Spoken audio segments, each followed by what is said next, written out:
Good morning, guys. It is November 10th at 5:30. I did not sleep last night at all. Been editing the vlog. I'm actually uploading yesterday's right now to YouTube, and then I'm going to follow right back up with Facebook. But I'm going to take a shower first before I do Facebook. And try and make the shower last as long as the video upload is going to take. And Josh, that you guys saw in yesterday's vlog, he is going to be back at 9 o'clock this morning, and we are going garage sailing. We're going to vlog it. Today we're going to record it as much as we can, but we don't want to give away what we're actually doing. We're going to garage sail to flip. And I really want to show you guys after yesterday, which I don't know if I showed you.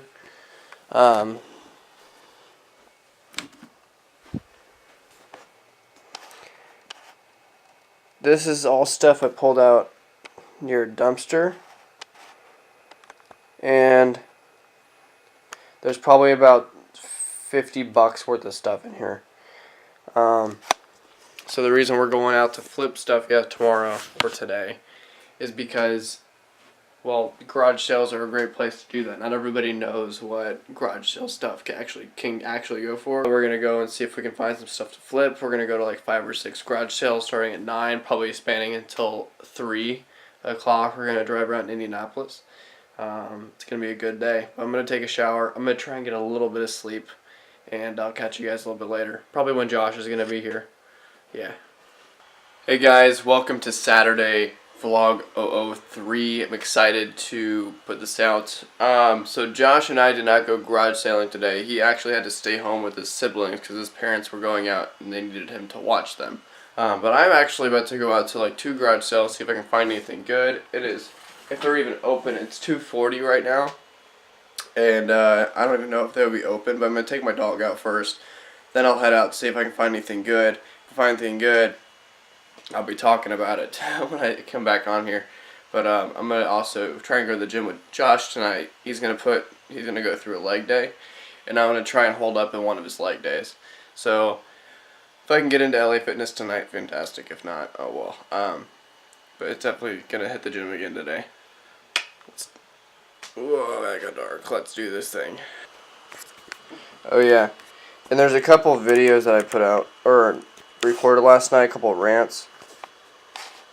I'm currently exporting this one from Final Cut Pro because I just shortened it down and I could not figure out Adobe just for this rant. But I'm going to export that rant and upload that to YouTube today so you guys can watch it. Not that you're going to see this, but by the time you guys see this vlog later tonight, it'll be uploaded. Yay! And then another one will be too. Okay guys, it's 4:15. The sun's starting to go down. I'm going to hit Josh up real quick to see if he wants to go film some stuff outside, because it is a nice day. But what I've been working on right now is building some ads for my client, one of my clients.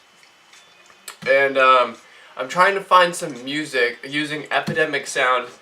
There will be a link in the description. I'm not affiliate. I just put the stuff down there. I'm gonna start putting the stuff I use down there because I like the equipment, but just a little bit. Because I like the stuff that I use, and I want you guys to be able to benefit from it as well. I'm gonna give Josh a call real quick.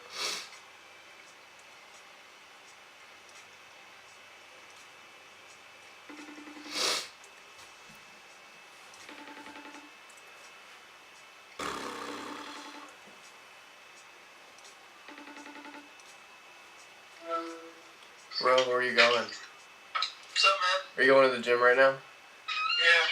Shit. Why? Because I wanted to go film some stuff outside. It's fucking beautiful but cold. On the weekend, I'll be out by like, what was it? It's 4:15. It's 4:15. I mean, I'll be out by 6:30. Okay. You're on the vlog, bro. You're on the vlog. Vlogception. Ception. I'm gonna see when this frickin' sun sets. Cause it's like It looks really nice outside. I mean, like, look at it from where I'm sitting. Like, this is nuts. How the hell do I turn the screen around? Hold up. But that's it. God, what the heck? But look how nice that looks. Yeah, bro, you see it. It looks nice. Sunset tonight. Google. Sunset. Indianapolis. 5:30. Well, shit. It's gonna be down by the time you're done with the gym. Fuck. I'm gonna go film shit. I don't know what, but I'm gonna film some stuff. Let me know when you're out of the gym. Are you going to LA? Yep. Shit. I want to get a workout in. My back is trashed right now. Like, it's so bad right now. It's so sore. Just go to LA and just do 3 plates on the bar and just rep it out for deadlifts. Yeah, okay, I could do that. Frickin', do you remember the time I tried to squat 315? For like the first time ever? When you what? When I tried to squat 315 for the first time ever? I don't think I just sat down. It was hilarious. Yeah. Go get your workout, and then let me know when you're out, and then you might want to go home and change and get some warmer clothes on. Okay. Yep. Let me know. I'm about to buy a gimbal probably by the end of the month. It's $500. Really? Yeah, it's a Zhiyun crane gimbal. I've actually got a picture of it right here. Hold up. Looks like this. God dang it, camera. So for FaceTime, can you do group FaceTimes? I don't think so. No, not yet. They're gonna make that a thing though. But. Wait, so when you're on FaceTime, do you see like those three dots at the bottom? Yeah. Click on that, and then it says add person. I don't see where it says add person. I see conversation with Josh, and then just took me to text conversation. Camera off, effects, speaker flip. Mine says conversation with Tristan, and then under it has Tristan for FaceTime video, and then under that it says add a person. Really? Yeah. I wonder why it doesn't say that under mine. It's weird. I don't know. Go get your workout in. I'm gonna keep on finding some songs for this client video. Talk to you later. Alright, talk to you later.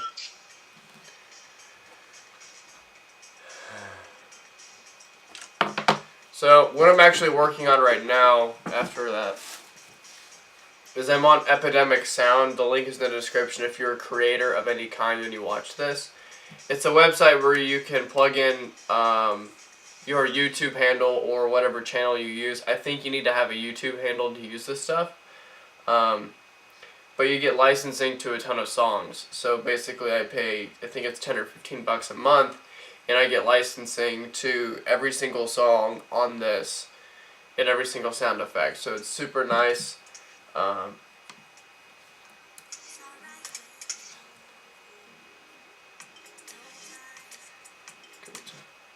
So I'm just going through and listening to a whole bunch of different songs, trying to find something I think would look good with a client video or sound good. It represents the brand well. I want to drop some value, some knowledge for people who are creators or people who run ads or people who are in businesses, whether you're a restaurant, a chiropractor. Social media marketing and Facebook ad marketing and Facebook advertising and Instagram advertising, it's a whole lot bigger than you might think. In today's day and age where the attention, there's probably 2 billion people on Facebook every day or every month. I know that that's pretty close. Let's look up the daily active users. DAU, Facebook.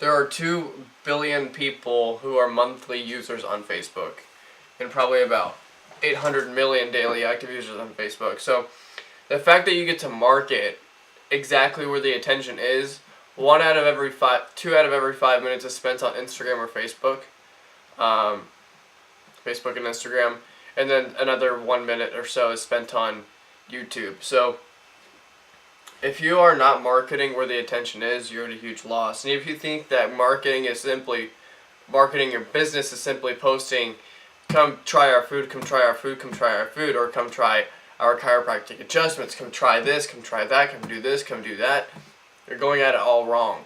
You need to be providing value to your end consumer. And there is a business, I'm actually going to call them out on this without saying their name. I'm talking like end consumer like functionality for a business to a brand perspective. This is a tip for all businesses. If you are using Instagram to let people know that you are hiring, do it in a different way that you have as a picture with a description that has a website URL in the description, and you think that they are going to take that URL, carry around a piece of paper and a pen in their pocket just in case they see the website URL, and then write it down and then go back to it later. That won't convert. I'm telling you right now, that will not convert. What will convert is if you take that URL, throw it into Facebook, create an ad around it, run it towards 13 to 18-year-olds who live within a 5-mile radius of the high school that you're working at, or that you are near, or a 5-mile radius of whatever your business is, or running it to the parents of people or running it to the parents of kids who are 13 to 18 years old, and running it against that. Now, of course, that's the only way you can really set up 13 to 18 with that 5-year difference. But if you say only applies to kids who are 15 years old with child labor laws, they can work like 5 or 10 hours a week, and that's a different story. So I implore people who are doing it the wrong way, and that is the wrong way. I'm going to call it as it is, just because I know that I wouldn't do that. I know a whole lot of other people who would say the exact same thing, whether they're marketers or business owners or whatever. Do not put URLs in Instagram descriptions. It's a bad idea. It won't work. Instagram doesn't like it. People can't click on it. If you think people are going to write it down to go to it later, or take a screenshot, then have to write it down again, or do something to get that text from your screenshot to a URL bar or a search bar, you're dead wrong. That is a lot of friction that won't perform. Okay? That will not perform. So with the creative aspect of Facebook ads, you have to try a lot of different stuff.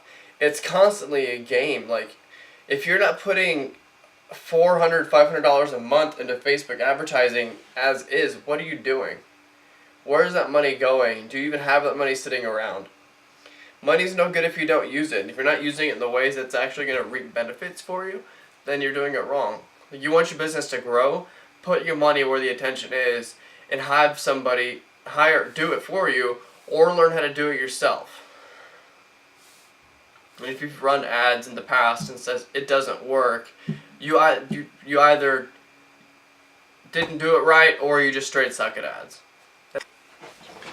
You either didn't do it right, or you just straight suck at ads. And the chances are, if you have never run an ad, just like if you've never shot a basketball before, you suck at it.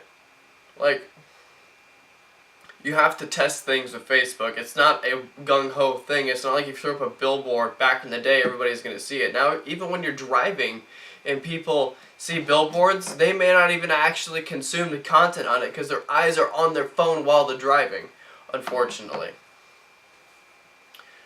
That's my little rant for marketing today. Actually, no. With the creative aspect, like, it'll suck. Sometimes you have to drop 80 grand. I've dropped $400, $500 to make a video between equipment and people to help me learn it, and it not perform.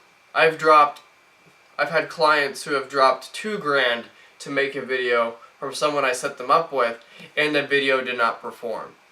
Big brands like Coca-Cola and Pepsi or NFL are dropping 80 grand for a video, for a 30-second video, or NFL or a football commercial or Super Bowl commercial, or a car dealership is Toyota is dropping a video for one of their products, for one of their cars, and it doesn't perform. So they're going to be dropping money on videos that are not going to perform. Is that going to hold them back from spending more money? No, because they understand that what you need to do is make a bunch of different content, find out what the content pertains to, or what kind of audience will resonate, or what kind of content will resonate with a specific audience, make more content around that audience.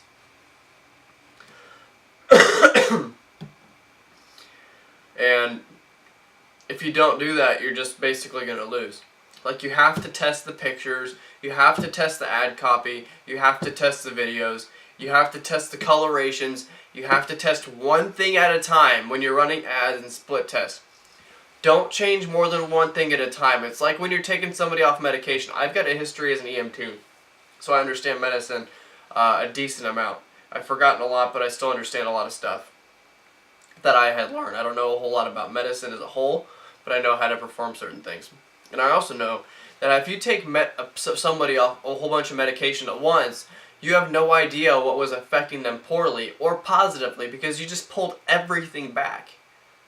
So what you got to do is pull one medication back at a time. Okay, that issue didn't resolve. That didn't work. Let's put them back on that one because they need that one. Let's pull them off the next one. That didn't work. Do the same thing. Put that one back on and pull them off the next one.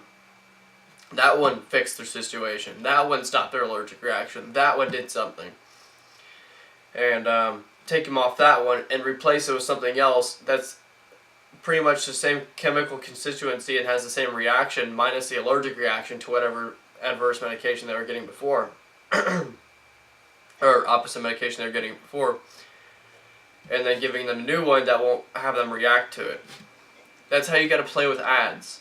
You can't take everything away at once because you don't know what's going to work. Same way as you can't change the picture and the copy at once. You can't change the headline in an ad and the text at once. You have to find out what the thing is that people will resonate with. You've got to find out, is it a question in the text above the picture in the video that's going to get the people to engage?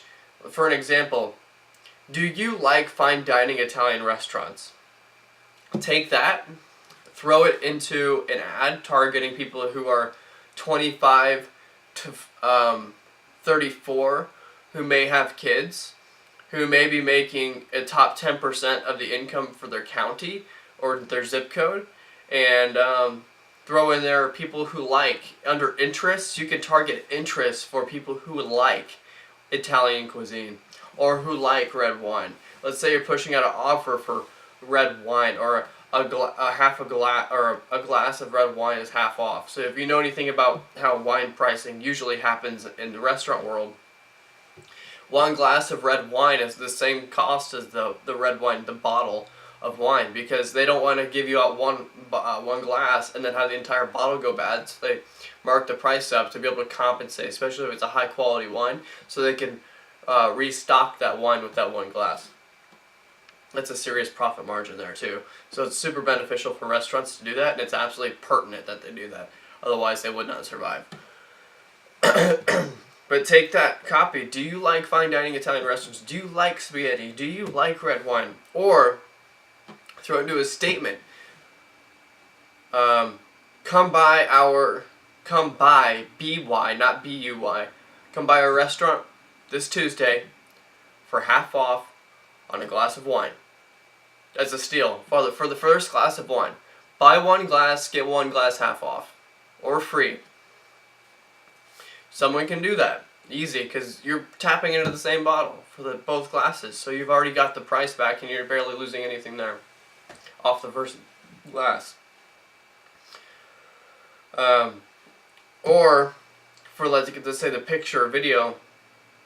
Does someone want to see smiling faces in a picture, or do they want to see a video of the environment around them so they can get a real feel of what the environment actually is.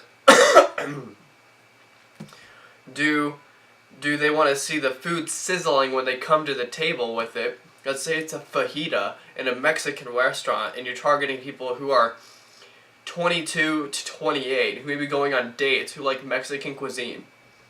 You're targeting those people who may be single or in a relationship, may be engaged, but that's two different things there. You don't want to target too specifically there. You want to break it apart because you've got about 80 different ways to target. Where you have 80 different audiences, but you've got 4 or 5 real meaningful audiences that would actually convert for you or mean something to you.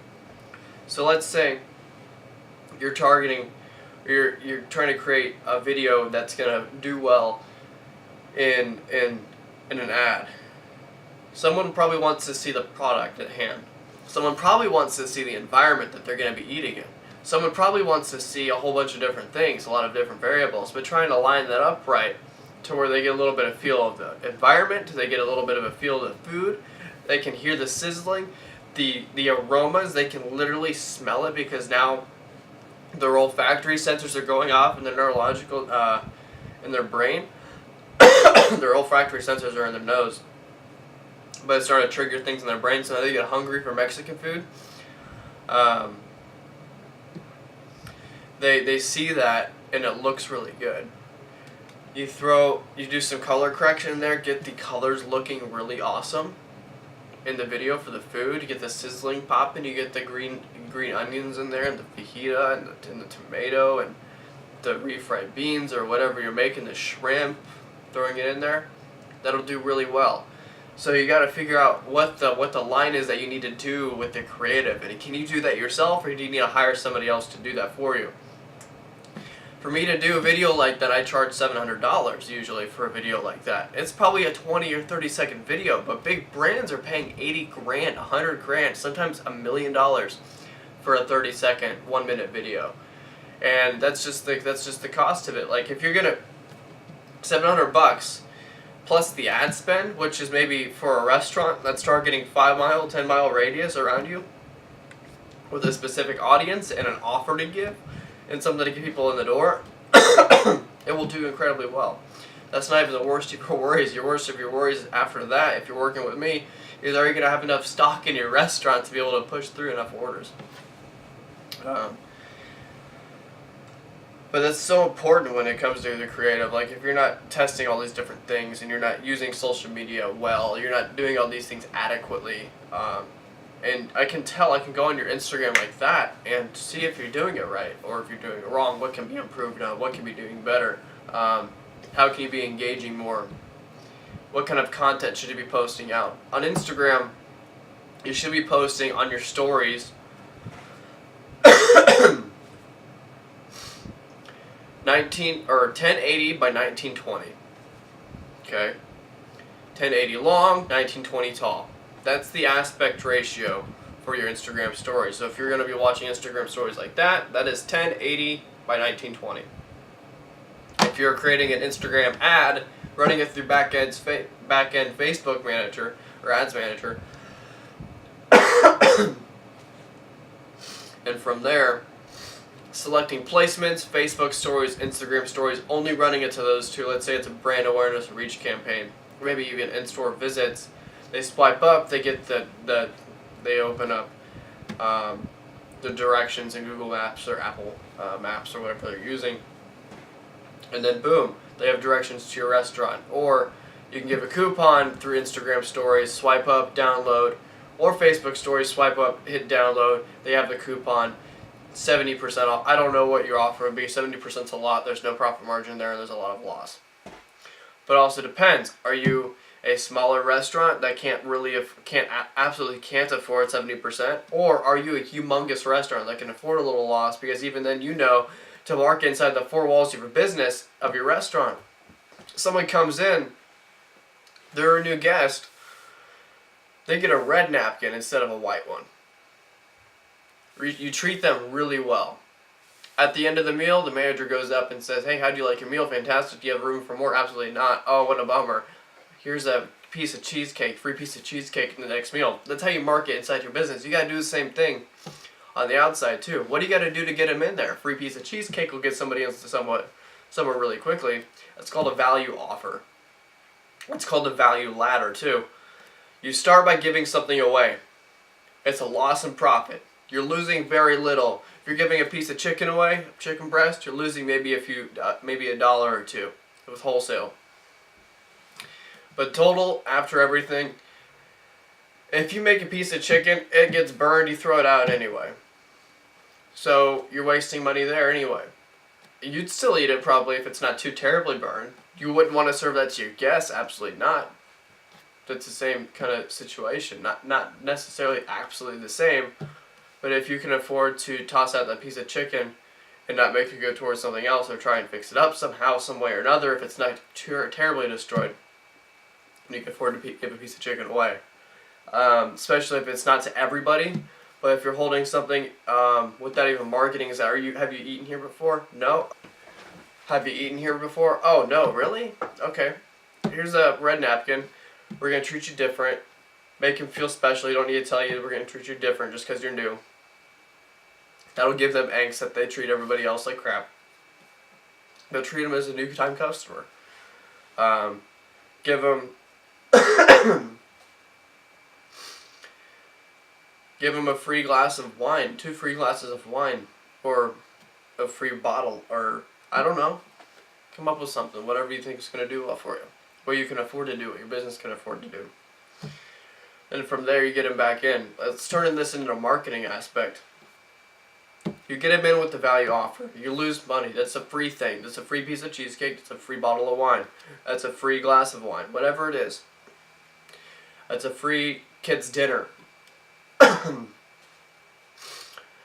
After they get in there, you ask them, hey, how was it? Awesome. Fantastic. Do you guys have room for dessert? Absolutely not. We're stuffed. Thank you, though. Alright, no problem. Sounds good. And then since they opted in at some point in time digitally to get the kids' offer, you might have their email. And if you have their email, there's a great chance that you can retarget them using a CSV file or lookalike audiences. Upload that CSV file. And if their Facebook's attached to that email that they gave you, you can retarget them, send the same ad, or send a similar ad for something else. Hey, we saw that you came by the other day. Thank you for your purchase. Here's a free piece of cheesecake, or a free something for the next time you come by. They download that. You get a little bit more information. You also give away something else, like a free recipe that's got no intrinsic value to your business. Like you won't lose money on it because it's not anything that's on your menu, and it's not enough for them to open up a competing store with you. And once that happens, you've got them. After they go back in, they're hooked. They're yours. That's it. But my big point here today in this vlog is it's super important, super important to not just think that you're doing it well. Because if you're in the mindset that we've always done it this way, you're screwed. You need to innovate. You need to work on new things. You need to find new ways of doing things. And if you're not, you're messed up. You're done. You're finished. And it's not like 62 and it's not like 80 and finished. It's like you're finished. Like if you don't innovate and to learn different ways to use marketing and to get your business known, you're done. I don't care if you're a millionaire. I don't care if you're a trillionaire. You're done. If you don't innovate, you're screwed. Innovate with business practices. Innovate with marketing, innovate with leadership, innovate with technology. You need to innovate. You need to explore. That's it. Hey there guys, it's a bit later now. It's 8:20. I've been editing and I just ran to McDonald's to get my grandmother something to eat. She got whatever I had, and still giving over. So she's currently getting sick and I feel really bad about that, but it's just the way, germ theory goes. You don't take care of yourself, you get what other people have. Just like I did it, just like how it's contagious, communicable, and all that different shit. But I'm working on this video for Tin King, and it's rather difficult. I'm not even gonna lie. Like, I'm trying to do 4 or 5 different videos to highlight different things that we're doing and working on, and trying to get the videos to portray what we want to portray is rather difficult. I'm not a very creative person, so I might ask a couple people how they would best go about it. But it's actually rather difficult. But I love the process. It's forced me to be more creative, which is something I really, really like. And being able to do that will obviously have huge benefits to me as a person and growing my right brain or left brain. I forget which one it is. I think it's right. That's creative. Woo! Man. But I'm still excited to be working on these videos and on these campaigns for him. And I have to have like 5 campaigns up and running tomorrow, and then gonna run some stuff for him along the lines of job applications and stuff like that. Get some stuff in. My hair is crazy, yo. But I think this is gonna be the end of the vlog, so I can throw it together and put it up tonight, and that'll be vlog number 3. I do believe, in the books. So, if that is the case, good night. If I have something else to say, then I'll see you later. But as of now, have a good night, and I'll see you tomorrow.